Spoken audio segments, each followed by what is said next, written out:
How to add or remove, reduce, white point to the accessibility shortcut menu on the iPhone 16 series.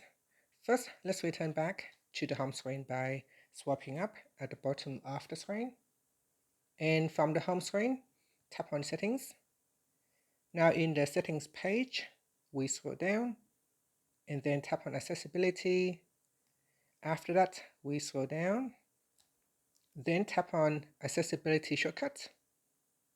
Now in here, we then scroll down and then tap on Reduce White Point. Tap on that to select the item or remove the item.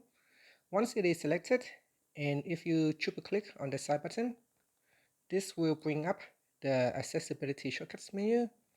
And here you can see it will add Reduce White Point shortcut to the menu. To remove it from the menu, you can just simply deselect the item and then open up the menu and it will be removed.